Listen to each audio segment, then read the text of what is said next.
নমস্কার, আপনারা নিশ্চয়ই সুস্থ আছেন, ভালো আছেন।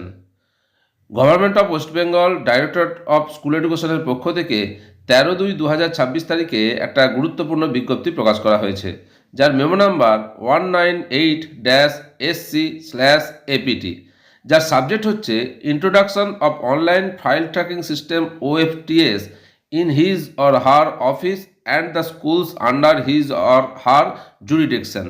এই বিজ্ঞপ্তিতে বলা হয়েছে শিক্ষক শিক্ষিকা বা শিক্ষাকর্মীদের বিভিন্ন পরিষেবা সুবিধা সম্পর্কিত বিভিন্ন সরকারি সাহায্যপ্রাপ্ত অথবা সরকারি স্পন্সরিত স্কুলগুলির জমা দেওয়া বিভিন্ন আবেদনের স্বচ্ছতা এবং যথাযথ তদারকি নিশ্চিত করার লক্ষ্যে IOSMS পোর্টালের অধীনে online file tracking system OFTS নামে একটি মডিউল তৈরি করা হয়েছে, যার প্রক্রিয়া প্রবাহ এখানে সংযুক্ত করা হয়েছে।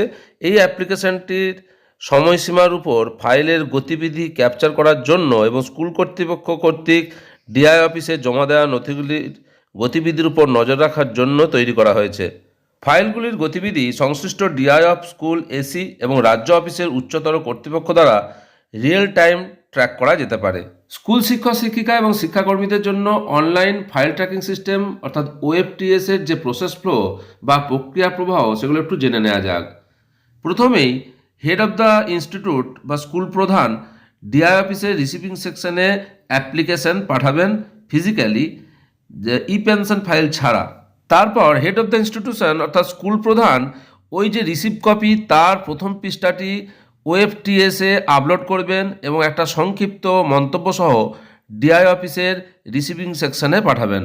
OFTS এর আপলোড করা চিঠি এবং ফিজিক্যাল চিঠি বা ফিজিক্যাল লেটার পাওয়ার পর রিসিভিং সেকশন এই ফিজিক্যাল লেটার এবং OFTS এ আপলোড করা যে মেসেজ, সেটা ট্র্যাকিং সিস্টেমে থাকা যে মেসেজ, দুটোই স্কুলের ডিআইয়ের কাছে পাঠাবে। প্রাথমিকভাবে যদি অ্যাপ্লিকেশনে কোনো ত্রুটি ধরার পড়ে তাহলে ডিআই অফিসের রিসিপ্ট সেকশন এটাকে ফেরত পাঠাবে HOI এর কাছে।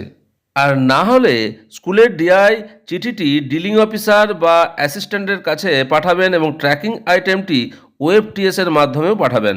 ডিলিং অফিসার বা অ্যাসিস্ট্যান্ট সংশ্লিষ্ট ফিজিক্যাল বা ফাইলে চিঠিটি স্থাপন করবেন এবং তারপর ট্র্যাকিং আইটেম সহ ফিজিক্যাল ফাইলটি OFTS এর মাধ্যমে স্কুলের ডিআইতে পাঠাবেন।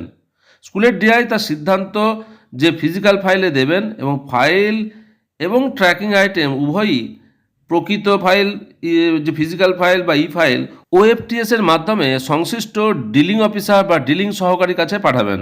একটি বিষয়, ফাইল একই রুটে একাধিকবার ঘুরতে পারে।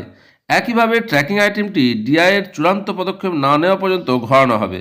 চূড়ান্ত সিদ্ধান্ত গ্রহণের পর এবং হার্ড ফাইলের মাধ্যমে নিষ্পত্তি চিঠি জারি করার পর সংশ্লিষ্ট ডিলিং অফিসার বা সহকারী চিঠিটি OFTS এ আপলোড করবেন এবং ট্র্যাকটি HOI-তে ফেরত দেবেন। কিন্তু যদি কোনো বিষয় WBBSE, WBCHSE, WBBME, WBCSSC, WBRSSC-তে পাঠানোর প্রয়োজন হয়, তাহলে চিঠির কপি ট্র্যাকিং সিস্টেমে পোস্ট করে কেবল ট্র্যাকটি বন্ধ করতে হবে। যদি চূড়ান্ত সিদ্ধান্ত নেওয়া সম্ভব না হয় এবং DSEর অনুমোদনের প্রয়োজন হয়, তাহলে ডিআই বা ডিলিং অফিসার বা ডিলিং সহকারী ফরওয়ার্ডিং লেটারটি OFTS এ আপলোড করবেন এবং DSEর লগইনে পাঠাবেন। স্কুল শিক্ষক শিক্ষিকা এবং শিক্ষাকর্মীদের ফাইল জটমুক্ত করতে এবার চালু অনলাইন ট্র্যাকিং। এই অনলাইন ট্র্যাকিং সংক্রান্ত যে তথ্য সামনে এসেছে তা আপনাদের সঙ্গে শেয়ার করলাম। আশা করি উপকার আসবে। আপনারা সকলে সুস্থ থাকুন, ভালো থাকুন।